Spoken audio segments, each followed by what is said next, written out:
अस्सलाम वालेकुम वरहमतुल्लाहि वबरकातुहू। मैं हूँ आलिमा सलमान और आप देख रहे हैं मेरा यूट्यूब चैनल।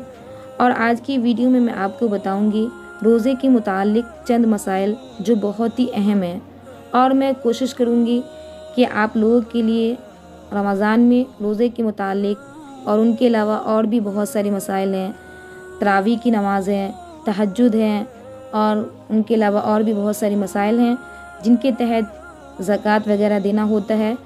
मैं इन्हीं के तहत आप लोग के लिए मसाइल लाऊंगी और कोशिश करूंगी वक्त निकाल कर आप लोगों के दरमियान इन बातों को रखूं ताकि आप लोगों को भी फ़ायदा हो। देखिए, बहुत ही रहमत वाला महीना है, मग़फ़िरत वाला महीना है, बख्शिश वाला महीना है। तो इस महीने का ज़्यादा से ज़्यादा फ़ायदा उठाना है और रोज़ा रखने के साथ साथ आपको गुनाहों से भी बचना है। हर एक को बचना है, हमें भी बचना है, आपको भी बचना है, हर एक को गुनाहों से बचना है।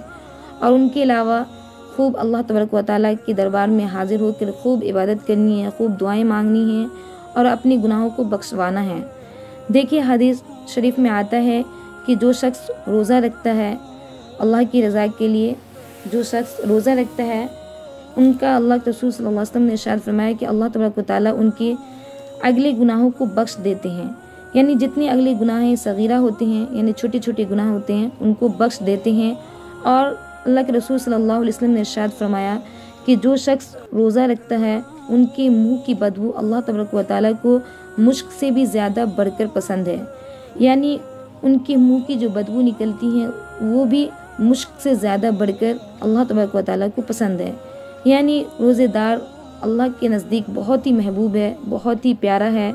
कहा जाता है कि जो शख्स रमज़ान के महीने में एक रोज़ा भी जानबूझकर छोड़ देगा, अगर उनकी कज़ा वो पूरी ज़िंदगी करता रहे तो रमज़ान के रोज़े के मुकाबिल नहीं हो सकता। तो इस महीने में आपको क्या करना है, रोज़ा रखने के साथ साथ इबादत भी खूब करनी है। सवाल है कि क्या रमज़ान का रोज़ा रखना हर एक के लिए ज़रूरी है, हर एक पर फ़र्ज़ है, या कुछ पर फ़र्ज़ है और कुछ पर नहीं है। तो देखिए, मसला है कि रमज़ान का रोज़ा रखना हर एक पर फ़र्ज़ नहीं है। अगर कोई बीमार है, बहुत ज़्यादा बीमार है और वो रोज़ा रखने की ताकत नहीं रखता है या नहीं रखती है, तो उनके लिए है कि वो रोज़ा ना रखे। बाद में जब उनको ताकत आए तो वो उनकी कज़ा करें, यानी उन रोज़े को रखें। फिर उनके अलावा जो नाबालिग है, यानी जिसकी उम्र अभी नहीं हुई है, उन पर भी रोज़ा फ़र्ज़ नहीं है। उनके अलावा जो मजनून है, पागल है, जिसको कुछ पता ही नहीं, उन पर भी रोज़ा फ़र्ज़ नहीं है। तो ये मसाइल बहुत ही ज़रूरी है। मसला नंबर 1 था जो आप याद रखिए कि रोज़ा किन किन पर फ़र्ज़ नहीं है। तो कह रहे हैं रोज़ा जो है वो नाबालिग पर फ़र्ज़ नहीं है और मजनून पर फ़र्ज़ नहीं है, इन्हें जो पागल है उन पर भी रोज़ा फ़र्ज़ नहीं है। मसला नंबर 2 कह रहे हैं क्या नियत करना ज़रूरी है या नहीं, यानी रमज़ान के रोज़े की नियत करना ज़रूरी है कि नहीं। तो याद रखिए, नियत जो कहते हैं वो दिल के इरादे को कहते हैं। अगर दिल में सोच ली कि मैं कल का रोज़ा रखूँगी तो उनकी नियत हो गई, उनका रोज़ा हो गया। अब ऐसा नहीं है कि अब वो कल का या अपने ज़बान से भी इजहार करे। अगर कर लेती हैं कि मैं कल का रोज़ा रखूँगी तो बहुत अच्छी बात है, और अगर दिल में सोच ली कि मैं कल रोज़ा रखूँगी तो भी हो गया। या उनके अलावा अगर वो अरबी में नियत करती हैं कि बिसौम गदिन नवैतु, तो वो भी सही है। अगर ना करे तो कोई हर्ज नहीं है। मसला नंबर 3 कह रहे हैं कि अगर कोई सुबह से शाम तक भूखी रहे और उसने नियत नहीं की, यानी उसने रोज़े की नियत नहीं की कि मैं कल का रोज़ा रख रही हूँ या रखूँगी या मैं आज रोज़े से हूँ, यानी कुछ भी नियत नहीं की और बस रोज़ा रख ली, यानी बस खाना पीना नहीं खाई। तो अगर वो खाना पीना नहीं खाए इस वजह से कि उनको भूख नहीं है और वो नियत भी नहीं की, तो फिर उनका रोज़ा नहीं हुआ, क्योंकि नियत करना ज़रूरी है। तो अगर नियत ही नहीं की तो उनका रोज़ा नहीं हुआ। मसला नंबर 4 है कि जब फजर से नमाज का वक्त आता है उस वक्त से लेकर सूरज डूबने तक रोज़े की नियत से सब खाना और पीना छोड़ दे और मर्द से हम बिस्तरी भी ना हो, शरअ में उसको रोज़ा कहते हैं।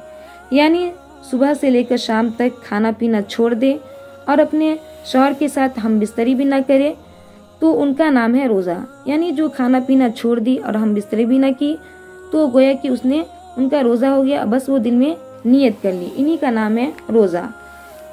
مسئلہ نمبر 5 ہے کہ شرع سے روزہ کا وقت صبح صادق کے وقت سے شروع ہوتا ہے، اس لیے جب تک صبح نہ ہو کھانا پینا وغیرہ سب کچھ جائز ہے، یعنی آپ رات میں جس وقت چاہے کھا پی سکتی ہیں، آپ کے لیے سب درست ہے، جائز ہے۔ بعض عورتیں پچھلے کو سحری کھا کر نیت کی، دعا پڑھ کر لیٹی رہی اور یہ سمجھتی ہیں کہ اب نیت کر لینے کے بعد کچھ کھانا پینا نہ چاہیے، یہ خیال غلط ہے۔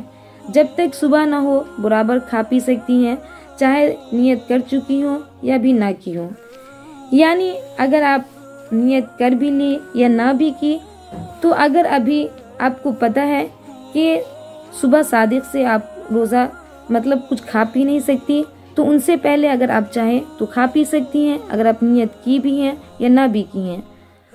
یعنی بعض عورتیں ایسا کرتی ہیں کہ اگر آپ نیت کر لیتی ہیں تو اب ان کے بعد کچھ کھاتی ہی نہیں، اگر کہتی ہے اگر کھا لیں گے تو روزہ نہیں ہوگا، یہ بالکل غلط ہے۔ رات آپ کو معلوم ہے کہ رات میں آپ افطار کر سکتی ہیں، کھا سکتی ہیں، تو آپ رات کھائیے، اگر نیت کر لی ہے تب بھی کھا سکتی ہیں، اگر نیت نہ کی ہے تب بھی کھا سکتی ہیں۔ ہاں، جس وقت سے شریعت نے کہا ہے کہ نہیں کھا پی سکتی ہیں اور جس وقت تک نہیں کھا پی سکتی ہیں اس وقت تک آپ اہتمام کریں۔ تو یہ چند مسائل تھے جو میں آپ کے سامنے رکھی ہوں، اور انشاءاللہ میں وقتاً فوقتاً ایسے مسائل لاتی رہوں گی تاکہ آپ لوگوں کو زیادہ سے زیادہ روزہ رکھنے میں بھی آسانی ہو اور کسی بات میں تردد اور شک نہ ہو۔ ملتی ہوں پھر اگلے ویڈیو میں، تب تک کے لیے اپنا خیال رکھیے گا۔ اللہ حافظ۔ وما علینا الا البلاغ۔